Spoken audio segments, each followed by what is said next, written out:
السلام علیکم ورحمۃ اللہ وبرکاتہ۔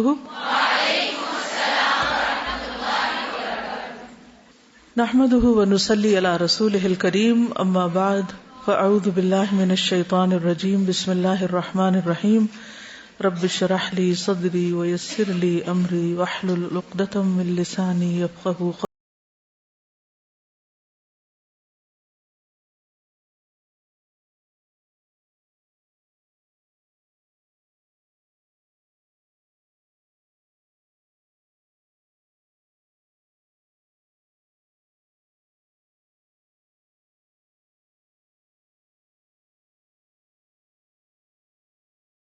میرا جینا اور میرا مرنا، میری زندگی اور میری موت اللہ رب العالمین کے لیے ہے۔ اپنی موت کو اللہ رب العالمین کے لیے کرنے کے لیے بہت ضروری ہے کہ ہم اپنی زندگی کو سب سے پہلے اللہ رب العالمین کی مرضی کے مطابق بسر کریں۔ اس کے لیے بے انتہا ضروری ہے کہ ہمیں قرآن مجید کے ساتھ ساتھ سنت رسول صلی اللہ علیہ وسلم کا بھی علم ہو۔ زندگی صرف عبادات اور ریچولز پر ہی مبنی نہیں ہونی چاہیے، وہ تو ہیں ہی فرض کے درجے میں، وہ تو کرنا ہی ہے، لیکن اپنی زندگی کے باقی معمولات، ہمارا کھانا پینا، سونا جاگنا، اٹھنا بیٹھنا، چلنا پھرنا، یہ سب بھی بہترین طریقے پر ہونا چاہیے، تاکہ ہم اپنے آپ کو مسلسل شجرہ طیبہ کی طرح نشو نما دیتے رہیں، گرو کرتے رہیں، تاکہ جب یہ اللہ سبحانہ و تعالیٰ کے پاس جانے کے لیے تیار ہو تو ایک بہترین حالت میں ہو، خوبصورت ترین حالت میں ہو، کہ اللہ تعالیٰ اس کو دیکھے تو خوش ہو جائیں، راضی ہو جائیں، رضی اللہ عنہم ورضوا عنہ کی صف میں شامل ہو جائیں۔ اور اس کے لیے ہمیں مسلسل جد و جہد کرنی پڑے گی، اپنی ان غلط عادتوں کو ختم کرنا پڑے گا، جو کہ انتہائی مشکل کام ہے، آسان نہیں، جو عمر کے ایک طویل عرصے میں ہمارے اندر آ چکی ہیں، اور اچھی اچھی عادات کو اختیار کرنا پڑے گا۔ انہی کی مسلسل جد و جہد اور کوشش کے لیے یہ ساری مجلس منعقد کی جاتی ہے، یعنی یہ کلاس ہوتی ہے۔ اور یہ بھی ایک حقیقت ہے کہ علم کا اصل لطف جو ہے وہ عمل میں ہے۔ جب بھی آپ کو نئی بات سیکھتے ہیں، اگر اس پر عمل کر لیں تو اس کے بعد آپ کی کیفیت کیا ہوتی ہے؟ آپ کے اندر ایک خوشی کی کیفیت ہوتی، اطمینان کی کیفیت ہوتی۔ لیکن جب آپ اپنے علم پر عمل نہیں کرتے تو کیفیت کیا ہوتی ہے؟ کیسا محسوس ہوتا ہے؟ بوجھل سا، دل پہ ایک پریشانی سی، اور ایک عجیب سی کیفیت ہوتی ہے کہ ہم جانتے ہیں اور ہم کر نہیں رہے۔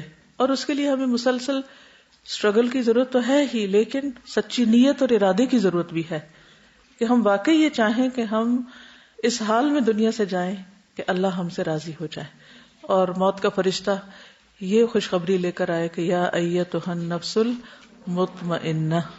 مطمئنہ، یہ نفس مطمئنہ کب ہوتا ہے؟ جب انسان علم پر عمل کرنے والا ہو۔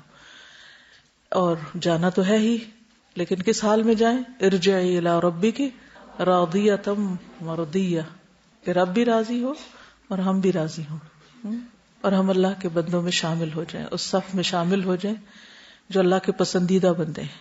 ٹھیک ہے، تو اس کلاس کا جو اصل میں تھیم ہے وہ دراصل یہی ہے، یہی اس کی روح ہے، یہی اس کا مقصد ہے۔ اور اس میں ہم چھوٹی چھوٹی باتوں کو اس لیے ڈسکس کر رہے ہیں تاکہ اس کی روشنی میں ہم اپنے طرز عمل کا جائزہ لیں۔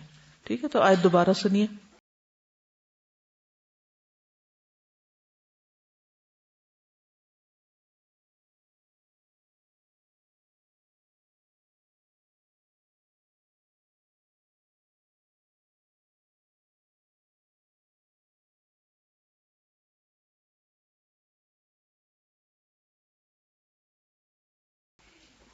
کل ہم نے نبی صلی اللہ علیہ وسلم کی خوراک کے بارے میں پڑھا اور مختلف چیزیں جن کا ذکر قرآن مجید میں ہوا ان کے کچھ فوائد پڑھے۔ کل کے علم پر آپ میں سے کسی نے عمل کیا ہو اور اس کا کوئی نتیجہ؟ جی السلام علیکم۔ میں نے کل کی کلاس کے بعد اور اس سے ایک دن پہلے جو معدے پہ تھوڑی سی بات ہوئی تھی، تو میں نے گھر جاتے ہی ساتھ کیا کیا کہ کچھ دن پہلے ہی امی سے کہا تھا کہ مکئی کا آٹا لے کر آئیے گا نا، تو وہ منگوا کے رکھا، تو اس کو جب میں نے گوند کر پکایا اور کھایا تو امی کا بھی اتنا اچھا اس کے پر وہ تھا کہ کہتی ہیں ایسے لگ رہا ہے پورا میل ہو گیا۔ تو اس پہ ہلکا سا 1-2 ڈراپ آلیو آئل میں نا اس کو توے پر پکا کے اور چقندر، کیونکہ آپ نے کہا تھا کہ وہ جو کے ساتھ بوائل کرتے تھے، جو اویلیبل نہیں تھے. میں نے کہا اس کا آلٹرنیٹو کیا کروں، سوچا میں نے کہا کیا چیز ایسی ہو جس میں گھی نہ ڈلے، ابل کر بن جائے. تو پھر میں نے دال میں اس کو ابالا، وہ سوپ کی طرح ہم سب نے کھایا. اور بہت نیوٹریشس بھی جی، اور مکئی کی روٹی جو ہے وہ اس کا بہت ہے. صبح میں ناشتے میں جو ہے نا ہر وقت یا بسکٹ کھا لیتی تھی یا بریڈ یا اسی طرح، تو میں نے آج صرف ایک انجیر کھائی تھی، تو اس سے بہت فائدہ. اور دوپہر میں میں نے فروٹس کا سوچا گھر جا کے، اور ساتھ اولیوز. گڈ. جی استاذہ ایک یہ تھا نا کہ نوڈلز بس جلدی بن جاتے ہیں اور جلدی سے کھا لیں، تو الحمدللہ جب کل سنا تو نوڈلز سے پکی والی چھٹی کر دی کہ نہیں کھانے. دوسرا یہ تھا کہ بریڈ تھی تو یہ تھا کہ بس بریڈ، لیکن الحمدللہ جب سنا کہ رسول اللہ صلی اللہ علیہ وسلم تندور کی روٹی کو پسند کرتے تھے، تو جب ہم سنت کے بارے میں جان لیتے ہیں تو عمل کرنا آسان ہو جاتا ہے. تو الحمدللہ کھا لیتے ہیں کہ بس ٹھیک ہے، سنت ہے. اور اس کے ساتھ اگر آپ اپنا زیتون کا آئل تھوڑا رکھ لیں یا سرکہ رکھ لیں یا سرکے میں تھوڑی ویجیٹیبلز ڈال کے رکھ لیں یا کوئی بھی چیز، تو اس سے آپ دیکھیں گے کہ وہ کہیں زیادہ ہیلدی ہو جائے گا بنسبت صرف بریڈ کے اوپر جیم لگا کے کھانے سے. اس کا بھی ٹیسٹ ڈیولپ کرنا پڑے گا. جب آپ کا یہ ٹیسٹ ڈیولپ ہو جائے گا ہیلدی نیوٹریشس چیزیں کھانے کا، تو دوسری چیزیں کھانے کو دل بھی نہیں چاہے گا، طلب بھی نہیں رہے گی. یہ صرف یہ کہ ہماری عادتیں بگڑ چکی ہیں، دماغ اتنا بند ہو گیا ہے کہ ہم کوئی اور چیز سوچ بھی نہیں پاتے. صبح میں نے ناشتے میں نبیز پی اور گھر جا کے سب کو بتایا بھی، بھائی کو بھی، اور وہ چھوٹا بھائی ہے تو سب کو وہ ترغیب دے دیتا ہے. تو ابو کو بتا رہا تھا کہ ہم صرف وہی پیا کریں گے، اور الحمدللہ اسی کے اوپر ابھی تک ذرا بھی بھوک نہیں فیل ہوئی. الحمدللہ. جی السلام علیکم استاذہ. کل میں سوچ رہی تھی کہ میدے کی کافی ساری چیزیں ہیں جو ہم لوگوں کی زندگی میں شامل ہو چکی ہیں، تو میں نے اس کی لسٹ بنائی تھی، کیونکہ جب تک وہ ہمارے سامنے نہیں ہوں گی ہم ان کو نہیں چھوڑ سکتے. اس میں نے کچھ چیزیں لکھی ہیں، بتا دوں. بسکٹ، بریڈ، بن، نوڈلز، میکرونیز، رس، پوری، پیزا، سموسے اور بیکری کا سامان جس میں کیک اور پیسٹریز اور نان جو ہم بہت زیادہ کھاتے ہیں، اس میں ساری چیزیں یہ شامل ہے. اس کے علاوہ بھی کافی ساری ہو سکتی ہیں. تو میں نے کہا تھا اگر سامنے ہوں گی تو ہمیں پتہ ہوگا کہ ہم نے یہ نہیں کھانی. آلٹرنیٹس کا تلاش کرنا انشاءاللہ. کل ہم نے کھانے کی چیزوں کے بارے میں پڑھا، آج پینے کے بارے میں، اور پہلے بھی تھوڑا سا ذکر ہوا تھا نبیز کے بارے میں کہ نبی صلی اللہ علیہ وسلم صبح شام نبیز پیا کرتے تھے. صحیح مسلم کی روایت ہے. ثمامہ بن حزن قشیری فرماتے ہیں کہ میں نے عائشہ رضی اللہ تعالی عنہا سے ملاقات کی اور ان سے نبیز کے بارے میں پوچھا، تو عائشہ رضی اللہ تعالی عنہا نے حبشہ کی ایک باندی کو بلوایا اور فرمایا اس باندی سے پوچھو، کیونکہ یہ رسول اللہ صلی اللہ علیہ وسلم کے لیے نبیز بنایا کرتی تھی. وہ خود بھی بناتی تھی لیکن وہ باندی بھی بناتی تھی. تو وہ حبشی باندی یعنی کہ جو غلام لڑکی تھی وہ کہنے لگی کہ میں آپ صلی اللہ علیہ وسلم کے لیے رات کو مشکیزے میں نبیز بھگوتی اور اس کا منہ باندھ کر اسے لٹکا دیا کرتی تھی، تو جب صبح ہوتی تو آپ اس میں سے پی لیتے تھے. اس سے ٹھنڈا بھی ہو جاتا نا. اب تو فریج وغیرہ میں چیزیں رکھ دیتے ہیں کسی بھی ڈرنک کو ٹھنڈا کرنے کے لیے، لیکن اس زمانے میں اور اب تک بھی بعضوں کا دیہاتوں میں کیا کرتے ہیں کہ جس چیز کو ٹھنڈا کرنا مقصود ہو تو اس کو یا درخت کے ساتھ لٹکا دیں گے یا کسی ایسی چیز کے ساتھ کہ ہوا کا گزر رہے اور وہ چیز ٹھنڈی ہو جائے. پہلے وہ ایک گھڑونچی ہوتی تھی جس کے اوپر گھڑے رکھ کر رات کو باہر سین میں رکھ دیے جاتے تھے جس سے پانی ٹھنڈا ہو جاتا تھا. اور نبیز آپ کو معلوم ہے نا، پانی میں کھجور بھگو دینا اور اس پانی کو پینا. اس میں کھجور بھی یا تو آپ شیک کر لیں یا ویسے ہی اس کو گھول لیں. ابن عباس رضی اللہ عنہ فرماتے ہیں کہ رسول اللہ صلی اللہ علیہ وسلم کے لیے رات کے شروع میں نبیز پانی میں بھگو دی جاتی، چنانچہ آپ اس نبیز کو اس دن صبح اور رات کو پی لیتے، یعنی اس کا کچھ حصہ صبح پی لیتے اور کچھ وہ ڈرنک رات کو پی لیتے، پھر اگلے دن اور پھر تیسری رات کو، پھر دن میں عصر تک، اور اگر پھر بھی کچھ بچ جاتی تو اپنے خادم کو پلا دیتے یا آپ اسے بہا دینے کا حکم دیتے، یعنی اس کو رکھے نہیں رکھتے تھے کیونکہ اس کے اندر نشہ پیدا ہو جاتا ہے. پھر رسول اللہ صلی اللہ علیہ وسلم نے فرمایا تم میں سے جو آدمی نبیز پیے تو اسے چاہیے کہ وہ اکیلی کشمش کی یا اکیلی کھجور یا اکیلی کچی کھجور یعنی ڈوکے جس کو کہتے ہیں اس کی نبیز پیے، ان کو ملا کر نہیں پیے. ٹھیک ہے، کھجور اور کشمش کو ملائے نہیں.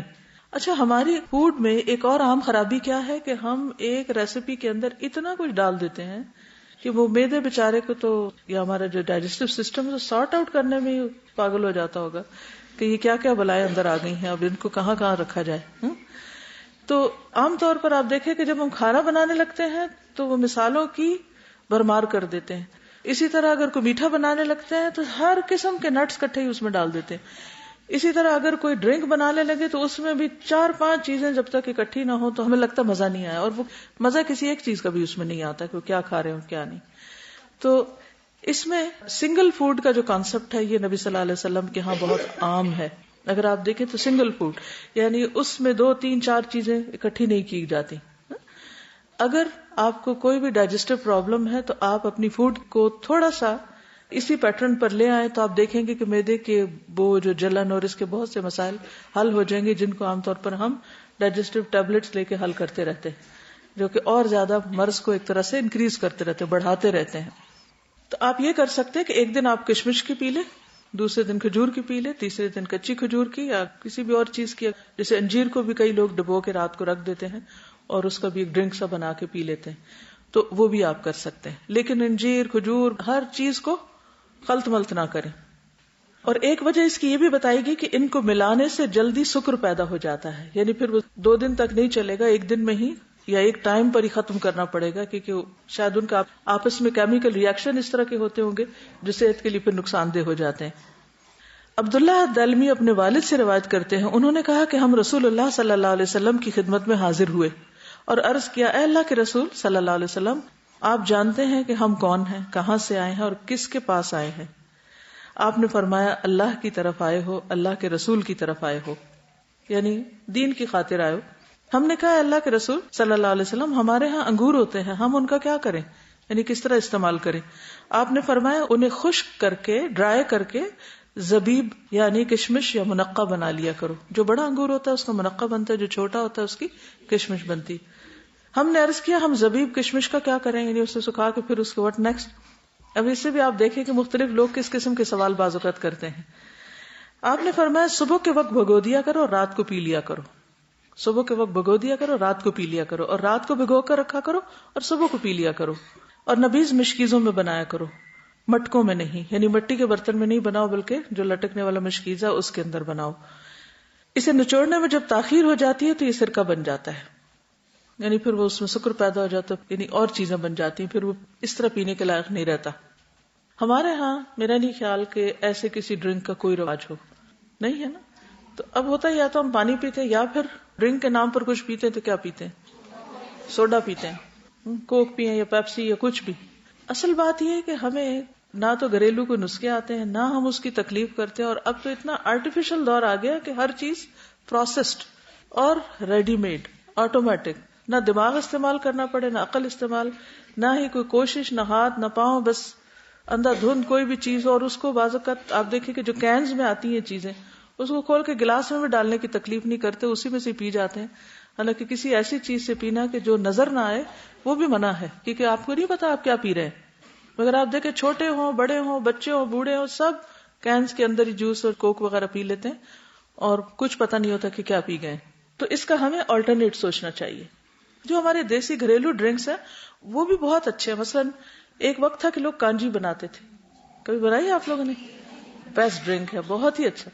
جب ہم یونیورسٹی میں تھے تو لاہور میں ہم نے پہلی دفعہ شاید دیکھی تھی، یا اس سے پہلے بھی کچھ پتا تھا، مگر وہ ہمارے یونیورسٹی کالج کے سامنے اویلیبل ہوتی تھی. تو پھر وہ تو کبھی کبھی پینے کا موقع ملتا ہے. یہ بازار کے جو گلاس وغیرہ ان کو بھی ذرا وہم آتا ہے کہ پتہ نہیں کیا کیا اس میں ہوگا صفائی کے اعتبار سے. تو ہم نے خود بنانی شروع کر دی، اس سے کچھ بھی ایفرٹ نہیں لگتی. صرف مٹکے میں کھجور اور پانی اور نمک مرچ اور رائی ڈالتے ہیں، اور رائی کے بھی بہت فائدے ہیں، مسٹرڈ جو ہے، اور بہترین ڈرنک بن جاتا ہے. اسی طرح سکنجبین جو ہمارے یہاں بنتی وہ بھی بہت ہی بہترین ڈرنک ہے. کچی لسی کے بارے میں بھی حدیث میں نے آپ کو بتائی تھی. حضرت انس رضی اللہ تعالیٰ عنہ کہتے کہ رسول اللہ صلی اللہ علیہ وسلم ہمارے گھر میں تشریف لائے اور پانی طلب کیا. ہمارے پاس ایک بکری تھی، ہم نے اسے دوہا، پھر میں نے کنویں کا پانی ملا کر آپ کی خدمت میں لسی بنا کر پیش کیا. لیکن کچھ چیزیں گرمی کے اعتبار سے بہتر ہوتی، سردیوں میں کچی لسی نہ پیجیے گا کہ آج جا کے یہ ٹرائی کرنا شروع کر دیں، لیکن نبیذ پی سکتے ہیں. ٹھیک ہے. اچھا، ایسے ڈرنک کا فائدہ کیا ہوتا ہے؟ آپ کو انرجی بھی ملتی ہے اور پیاس بھی بجھتی ہے اور بھوک بھی کم لگتی ہے. پھر کھانا اور پینا دونوں کٹھے ساتھ ہی ہو جاتے ہیں. ٹرائی کر کے دیکھیں اس کو. السلام علیکم. یہ منقع ڈرنک میں نے ایز اے میڈیسن یوز کیا تھا، کیونکہ مجھے اتنی گرمی لگتی ہے کہ برداشت نہیں ہوتی نا، اسٹمک کا پرابلم تھا. تو مجھے کسی نے بتایا کہ آپ اس طرح سے اس کو رات بھر بھگو کے صبح پئیں، تو ٹیسٹ نہیں ڈیولپ ہوا تھا، مشکل لگ رہا تھا. لیکن اگر آپ وہ گرمیوں میں پی لیں تو شدید جو جون جولائی کی گرمی ہے نا وہ آپ کو فیل نہیں ہوتی. اچھا، گرمی فیل نہیں ہوتی. تو یہ عرب میں اسی لیے شاید زیادہ پیا جاتا تھا کہ یہ بہت ٹھنڈا ہوتا ہے، اچھا ہوتا ہے. قوت برداشت نہیں ہے نا ہم میں، گرمی کی سردی کی ہر چیز ہم پہ اٹیک کر دیتی، کیونکہ ہماری امیونٹی جو ہے وہ لو ہے. تو اس کی وجہ بھی یہی ہے کہ فوڈ ٹھیک نہیں ہے. منقع جو ہے، جیسے آپ لوگوں کو کھانسی ہے تو جیسے توے پہ آپ نے روٹی بنائی ہے تو جب ذرا سا کم گرم ہوتا ہوا تو اس کے اوپر آپ منقع ڈالیں، وہ تھوڑا پھول جائے گا دوبارہ. اگر اس کو آپ چوس لیں تو آپ کی کھانسی ٹھیک ہو جائے گی. پھر مہمانوں کو نبیذ پلانا. بکر بن عبداللہ سے روایت ہے کہ ایک شخص نے سیدنا ابن عباس رضی اللہ عنہما سے کہا، میں دیکھتا ہوں کہ تمہارے چچا زاد تو دودھ اور شہد پلایا کرتے تھے اور تم لوگ نبیذ پلاتے ہو، کیا تمہیں غربت لاحق ہے؟ تم غریب لوگ ہو کہ تم نبیذ پلاتے ہو، دودھ شہد نہیں پلاتے، یا کنجوس ہو گئے ہو؟ تو ابن عباس نے جواب دیا، اللہ کا شکر ہے، نہ ہم محتاج ہیں نہ بخیل، یعنی نہ غریب ہے نہ کنجوس. دراصل جب نبی صلی اللہ علیہ وسلم اپنی سواری پر تشریف لائے تھے اور ان کے پیچھے اسامہ بیٹھے ہوئے تھے تو آپ نے پینے کو کچھ طلب کیا تو ہم نے انہیں ایک برتن میں نبیذ پیش کی تھی. آپ نے اس میں سے پی اور جو باقی بچی وہ اسامہ نے پی لی. پھر آپ صلی اللہ علیہ وسلم نے فرمایا، تم نے بہت خوب کیا، بہت اچھا کیا، سو ایسے ہی کیا کرو. چنانچہ رسول اللہ صلی اللہ علیہ وسلم نے جو فرما دیا ہے اس کو ہم بدلنا نہیں چاہتے. یہ لوگ تھے نا جو نبی صلی اللہ علیہ وسلم سے محبت کرتے تھے. ہم جب پڑھتے ہیں تھوڑا رو دھو بھی لیتے ہیں کہ آپ سے محبت ہے، آپ کا ذکر آئے درود شریف بھی پڑھ لیتے ہیں، بعضوں کو انگوٹھے وغیرہ بھی چوم لیتے ہیں، آنکھوں کو بھی ہاتھ لگا لیتے ہیں، اپنے ہی ہاتھ اپنے اوپر. اور پھر اس کے بعد یہ ہے کہ جب عمل کی باری آتی ہے تو ہم پیپسی پینا شروع کر دیتے ہیں. رو دھو کے بعد میں پیپسی پیئیں گے. اس کی کیا وجہ؟ ایک تو ہے کہ پتہ ہی نہیں ہے نبیذ کے بارے میں. کتنے لوگوں نے ان کلاسز میں جانا ہے؟ میجورٹی نے یہی جانا ہے نا. ہم نے پڑھا تو ہمیں پتا چلا ہے. پہلی بات ہے علم نہیں ہے. دوسری بات ہے کہ علم ہے تو بنانے کی تکلیف نہیں کرتے. سستی، لاپرواہی، نیگلیجنس، کہ لیک آف موٹیویشن. کیوں کرے؟ یہ ہمارا تو رواج نہیں تو عربوں کا تھا. لیکن اصل بات یہ دیکھنی کہ صحابہ کرام ان چیزوں کو بھی سنت سمجھ کے کیا کرتے تھے اور اس کی اتنی پابندی کرتے تھے کہ کوئی اگر انہیں کوئی باتیں بھی بنا دے، غریب ہو گئے ہو، کنجوس ہو گئے ہو، تو بھی وہ اس کی پرواہ نہیں کرتے تھے. ایک چیز کو خوشی کے ساتھ، سنت کے ساتھ، پوری کنوکشن کے ساتھ کر رہے ہوتے تھے.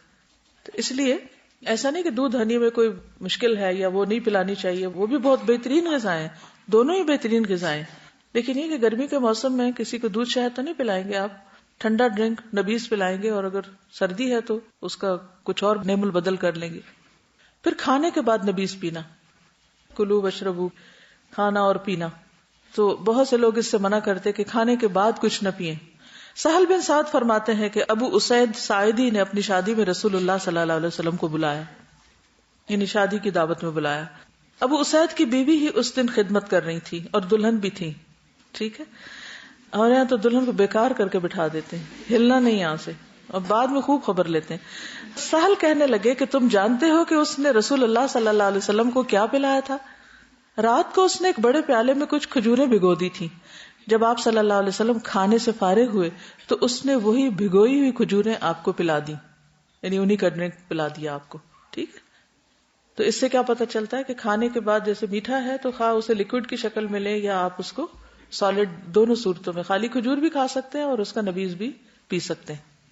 پھر ہے ستو، یہ بھی گرمیوں میں عام طور پہ پیے جاتے ہیں. نبی صلی اللہ علیہ وسلم روزہ افطار کرنے کے لیے اکثر جو کے ستو کا مشروب نوش فرماتے. سفر اور جنگ کے دوران بھی تھکن، مشقت اور کمزوری دور کرنے کے لیے ستو کا استعمال کثرت سے ہوتا تھا.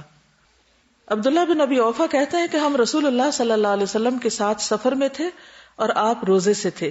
جب سورج غروب ہو گیا تو آپ نے ایک صحابی سے فرمایا، اے فلاں اٹھو اور ہمارے لیے ستو گھولو. یعنی اسی وقت فریش بنائے جاتے ہیں، صبح سے بنا کے نبیذ کی طرح نہیں رکھے جاتے. سوید بن نعمان رضی اللہ عنہ سے مروی ہے کہ فتح خیبر والے سال وہ رسول اللہ صلی اللہ علیہ وسلم کے ساتھ صحبا کی طرف پہنچے جو خیبر کے قریب ایک جگہ ہے. آپ صلی اللہ علیہ وسلم نے عصر کی نماز پڑھی، پھر کھانے کا سامان منگوایا تو سوائے ستو کے اور کچھ نہیں لایا گیا. پھر آپ نے حکم دیا تو وہ بھگو دیے گئے. پھر رسول اللہ صلی اللہ علیہ وسلم نے کھایا اور ہم نے بھی کھایا. یعنی پی بھی سکتے ہیں اس کا پانی اور اس میں کم پانی ڈال کے اس کو کھا بھی سکتے ہیں، یعنی وہ بھی ایک کھانا ہو جاتا ہے. انس بن مالک کہتے ہیں کہ نبی صلی اللہ علیہ وسلم نے صفیہ رضی اللہ عنہا کے نکاح میں ستو اور کھجور سے ولیمہ کیا تھا. یعنی آپ اس کو بھگو کے اوپر میٹھے کے طور پر کھجور وغیرہ بھی ڈال سکتے. اب دیکھیں کہ جو وائٹ شوگر ہے یہ بھی بہت نقصان دہ ہے صحت کے لیے. اس میں بھی بہت سی ایسی چیزیں ہیں جو اوور آل ہیلتھ کے لیے ڈیمیجنگ ہیں.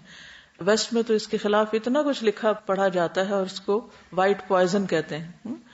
لیکن ہمارے ہاں عموماً ہیلتھ کے بارے میں اتنی انفارمیشن نہیں ہے، اتنا شعور نہیں ہے، یا اتنی اویئرنیس نہیں ہے. اینی اس کا بھی آلٹرنیٹ کیا ہے؟ یا تو شکر ہو جو را ہوتی ہے، یا پھر یہ کہ شہد اگر اویلیبل ہو، یا پھر اسی طرح کھجور کے چھوٹے چھوٹے ٹکڑے آپ اس میں ڈال سکتے ہیں. جیسے دلیا پکایا آپ نے تو چینی گھولنے کی بجائے اس میں کیا کریں، اوپر میوہ ڈال لیں، یعنی کشمش ڈال لیں، یا پھر آپ کھجور کے ٹکڑے کر کے ڈال لیں، یا تھوڑا تھوڑا انجیر توڑ کے ڈال لیں، تو وہ ایک فروٹ اور وہ بھی ہو جاتا ہے اس میں. تو پھر اگر آپ اس کو کھائیں تو وہ ہر چمچ کے ساتھ اگر اس میں تھوڑا سا ٹکڑا کسی میٹھے کا آ جائے گا تو آپ کو شوگر کی طلب بھی نہیں ہوگی، ضرورت بھی محسوس نہیں ہوگی، اور وہ زیادہ ہیلدی ہوگا. کچھ غذائیں جو ہیں وہ صحت کا نقصان دینے والی ہیں، جس میں خاص طور پر مردار، خون، خنزیر کا گوشت اور غیر اللہ کے نام کا ذبیحہ. کیونکہ فوڈ جو ہے وہ جو کچھ اس کے آس پاس لوگوں کی وائبز ہوتی ہیں وہ بھی اس تک پہنچتی ہیں، جو آپ اس کے اوپر پڑھتے چڑھتے ہیں وہ بھی اثر انداز ہوتا ہے. اسی لیے آپ دیکھیں کہ بہت سے لوگ جادو کس کے ذریعے کرتے ہیں؟ کھانے کی چیزوں کے اوپر کچھ پڑھ کے یا اس میں کچھ ملا دیتے ہیں، اور اس کے ذریعے جو جادو ہوتا ہے وہ بہت تیزی سے اثر کرتا ہے. ٹھیک ہے، تو یہ جو 4 چیزیں اکٹھی کر دی گئی نا، مردار، خون، خنزیر کا گوشت اور غیر اللہ کے نام کا ذبیحہ، یہ بھی اسی طرح نقصان دہ ہے. یعنی کہ اللہ کے علاوہ کسی اور کے نام پر جانور ذبح کیا جائے یا اس کے اوپر پڑھا جائے کچھ، تو وہ بھی انسانوں کی صحت اور سوچ کے اوپر اثر انداز ہوتا ہے. ٹھیک ہے، اسی طرح بعض لوگ پانی پر جیسے دم وغیرہ کر لیتے ہیں، تو ظاہر ہے کہ قرآن پاک جہاں پڑھا جاتا ہے وہ اپنے ماحول کے اوپر اثر انداز ہوتا ہے. قرآن مجید میں 4 آیات اس موضوع پر موجود ہیں، مثلا سورۃ البقرہ میں، سورۃ المائدہ وغیرہ میں، کہ انما حرم علیکم المیتۃ والدم ولحم الخنزیر وما اہل به لغیر اللہ فمن اضطر غیر باغ ولا عاد فلا اثم علیہ ان اللہ غفور رحیم. پھر اسی طرح ہر خبیث چیز جو ہے وہ حرام ہے، یعنی اس کا نام لیا گیا یا نہیں، جو گندی چیز ہے حرام ہے. نبی صلی اللہ علیہ وسلم کے بارے میں آتا ہے سورۃ الاعراف 157 وَيُحِلُّ لَهُمُ الطَّيِّبَاتِ وَيُحَرِّمُ عَلَيْهِمُ الْخَبَائِثَ، اور وہ نبی ان کے لیے پاکیزہ چیزوں کو حلال اور خبیث چیزوں کو حرام کرتا ہے. کچلی والے درندے اور پنجے دار پرندے کا گوشت نہ کھایا جائے. ابن عباس سے روایت ہے کہ رسول اللہ صلی اللہ علیہ وسلم نے ہر کچلی والا درندہ اور پنجے دار پرندہ کھانے سے منع کیا، کیونکہ وہ شکاری جانور ہوتے ہیں، تو وہ گوشت خور ہوتے ہیں، تو وہ پھر انسان کے لیے نقصان دہ ہیں.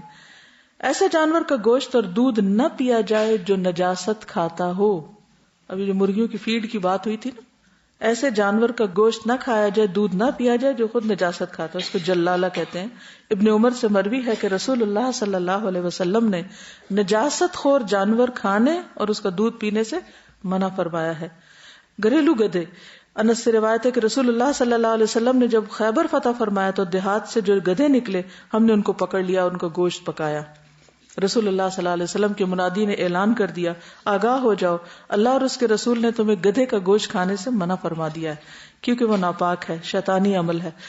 ہانڈیاں اس حال میں الٹ دی گئی کہ گوشت ان میں ابل رہا تھا، کسی نے بھی نہیں کھایا. اصل میں جو جانور آپ کھاتے ہیں نا، اس کے اخلاق اور اس کا طور طریقہ آپ پر اثر انداز ہوتا ہے. تو گدھا کھانے سے انسان کیا بنے گا؟ جواب درست ہے. ممنوع چیز سے ذبح شدہ، بعض اوقات حلال جانور ہوتا ہے لیکن ذبح کا طریقہ درست نہیں ہوتا تو وہ بھی حرام ہو جاتا ہے. رافع بن خدیج رضی اللہ عنہ کہتے ہیں کہ میں نے نبی صلی اللہ علیہ وسلم سے عرض کیا، کل ہمارا دشمن سے مقابلہ ہوگا اور ہمارے پاس چھریاں نہیں ہیں.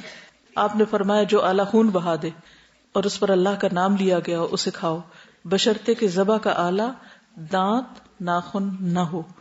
میں اس کی وجہ تمہیں بتاؤں گا. دانت تو ہڈی ہے اور ناخن حبشیوں کی چھری ہے، یعنی کوئی بھی جانور ناخنوں سے یا دانتوں سے ذبح نہ کیا گیا ہو، بلکہ مثلا اگر چھری نہیں تو تلوار سے کر لیا جائے یا کسی بھی ایسی چیز سے جس سے خون بہ جائے، وہ ضروری ہے.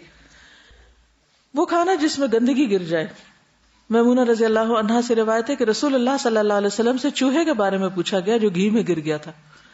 فرمایا اس کو نکال دو اور اس کے آس پاس کے گھی کو نکال پھینکو، باقی استعمال کر لو. یعنی اگر ٹھنڈا ہے گھی جمع ہوا ہے یا تھوڑا بہت نرم ہے تو یہ تو یہ نا کہ آئل ہم یوز کرنے لگے تو الگ بات ہے، لیکن اگر گھی جو ہوتا ہے اس میں اگر چوہا گرے بھی تو ایک خاص جگہ تک ہی رہے گا. اگر اوپر اوپر پھرتا گھومتا رہے تو اوپر سے ہٹا دیں تو نیچے کی لیئر استعمال کریں. اگر درمیان میں کہیں ہے تو اس ایریا کو نکال باہر کریں، باقی ایریا صاف ہے.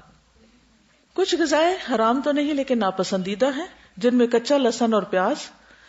خصوصاً اس وقت اگر انسان جب مسجد میں آئی عبادت کے لیے بیٹھے تو نہیں کھانا چاہیے، کیونکہ انسان کے منہ میں سے اسمیل آتی ہے اور اس اسمیل سے فرشتوں کو تکلیف پہنچتی ہے، تو فرشتے پھر دور ہو جاتے ہیں. جابر بن عبداللہ سے روایت ہے کہ نبی صلی اللہ علیہ وسلم نے فرمایا جو لہسن یا پیاز کھائے تو وہ ہم سے دور رہے. یہ کہا کہ اسے ہماری مسجد سے دور رہنا چاہیے یا اسے اپنے گھر میں ہی بیٹھنا چاہیے، یعنی وہ کھانے پینے میں مشغول رہے، مسجد نہ آئے. ابو سعید خدری سے روایت ہے کہ ابھی تک ہم واپس نہ لوٹے تھے کہ خیبر فتح ہو گیا. اس دن رسول اللہ صلی اللہ علیہ وسلم کے صحابہ اس لہسن کے درخت پر گر پڑے اور لوگ اس دن بھوکے تھے، تو ہم نے بہت زیادہ لہسن کھا لیا. پھر ہم مسجد کی طرف آئے تو آپ نے بدبو محسوس کی. آپ نے فرمایا جس نے اس خبیث درخت سے کچھ کھایا وہ ہماری مسجد کے قریب نہ آئے. تو لوگ کہنے لگے کہ لہسن حرام ہو گیا، لہسن حرام ہو گیا، یعنی آپ نے منع کیا تھا. یہ بات نبی صلی اللہ علیہ وسلم تک پہنچی تو آپ نے فرمایا اے لوگوں، میں اس چیز کو حرام نہیں کرتا جسے اللہ نے میرے لیے حلال کیا ہے، لیکن یہ لہسن کا درخت ایسا ہے کہ اس کی بدبو مجھے ناپسند ہے. یعنی مکروہ کہہ سکتے ہیں، ناپسندیدہ کہہ سکتے ہیں، لیکن حرام نہیں. پھر بدبو والی جو اور کچی سبزیاں ہوتی ہیں ان سے بھی پرہیز کرنا چاہیے. جابر سے روایت ہے کہ رسول اللہ صلی اللہ علیہ وسلم نے پیاز اور بدبو والی کچی سبزیاں کھانے سے منع کیا ہے. یعنی صرف لہسن ہی کی بات نہیں، کوئی بھی سبزی ایسی ہے جس کو کھانے سے منہ سے اسمیل آتی ہے تو اس سے منع کیا. ہمیں ان کے کھانے کی ضرورت پیش آئی تو ہم نے کھا لیا. آپ نے فرمایا جو اس بدبودار درخت میں سے کھا لے وہ ہماری مسجد کے قریب نہ آئے، کیونکہ فرشتوں کو ان چیزوں سے تکلیف ہوتی ہے جس سے انسانوں کو تکلیف ہوتی ہے. بعض لوگوں کو بیماری کی وجہ سے بعض اوقات لہسن کھانا پڑتا ہے یا کچا کھانے کو کہا جاتا ہے، تو اس کے بعد اگر سوکھا دھنیا کھا لیا جائے تو بھی منہ کی اسمیل ٹھیک ہو جاتی ہے، یا پھر اگر نمازوں کے اوقات قریب ہیں تو اس میں نہ کھایا جائے. جابر بن عبداللہ سے روایت ہے کہ نبی صلی اللہ علیہ وسلم کی خدمت میں ایک ہانڈی لائی گئی جس میں ہر قسم کی ہری ترکاریاں تھیں، یعنی سبز. آپ نے اس میں بو محسوس کی اور اس کے بارے میں دریافت کیا. اس سالن میں جتنی ترکاریاں ڈالی گئی تھی وہ آپ کو بتا دی گئیں. وہاں ایک صحابی موجود تھے، آپ نے فرمایا اس کی طرف یہ سالن بڑھا دو. جب آپ نے دیکھا کہ وہ بھی اس کو کھانا پسند نہیں کر رہے تو آپ نے فرمایا کھا لو، کیونکہ میں نے اس سے سرگوشی کرنی ہوتی جس سے تم نے سرگوشی نہیں کرنی ہوتی. تو اس سے پتہ یہ چلتا ہے کہ آپ صلی اللہ علیہ وسلم نے اپنے لیے خاص طور پر اس کو اس لیے ناپسند کیا کیونکہ آپ نے فرمایا کہ میں نے اس سے سرگوشی کرنی ہوتی ہے جس سے تمہیں نہیں کرنی ہوتی، یعنی فرشتوں سے. تو اس سے یہ پتہ چلتا ہے کہ خصوصی طور پر اگر عبادت کا وقت ہو تو اس وقت بچنا چاہیے، لیکن حرام نہیں. تو آپ نے کھانے سے منع نہیں کیا، آپ نے کہا کہ تم کھا لو. جو دوسرا شخص نہیں کھا رہا تھا شاید اس وجہ سے نہ کھا رہا ہو کہ نبی صلی اللہ علیہ وسلم نے نہیں کھایا. ٹھیک ہے نا. پھر گو بڑی چھپکلی ہوتی ہے. ابو سعید سے روایت ہے کہ ایک دیہاتی آدمی رسول اللہ صلی اللہ علیہ وسلم کی خدمت میں آیا اور اس نے عرض کیا کہ میں ایک ایسے نشیبی علاقے میں رہتا ہوں جہاں بہت گو ہوتی ہے، عام طور پر میرے گھر والوں کا کھانا یہی ہے. تو آپ نے اسے کوئی جواب نہیں دیا. ہم نے اس دیہاتی سے کہا دوبارہ بیان کرو. اس نے دوبارہ عرض کیا تو آپ نے اسے کوئی جواب نہ دیا. پھر رسول اللہ صلی اللہ علیہ وسلم نے تیسری مرتبہ اسے آواز دی اور فرمایا اے دیہاتی، اللہ نے بنی اسرائیل کی ایک جماعت پر لعنت فرمائی یا غصہ کیا تو ان کو مس کر کے جانور بنا دیا جو زمین میں پھرتے ہیں، اور میں نہیں جانتا، ہو سکتا ہے کہ شاید گوہ بھی انہی جانوروں میں سے ہو، اس لیے میں نہ تو اسے کھاتا ہوں نہ کھانے سے منع کرتا ہوں. منع کیوں نہیں کیا؟ کیونکہ اللہ سبحانہ و تعالیٰ نے منع نہیں کیا. اور نبی صلی اللہ علیہ وسلم اپنی طرف سے کوئی چیز حرام نہیں قرار دیتے تھے. کوئی دلیل ہے قرآن مجید میں اس کی؟ سورۃ التحریم، یا ایھا النبی لما تحرم ما احل اللہ لک.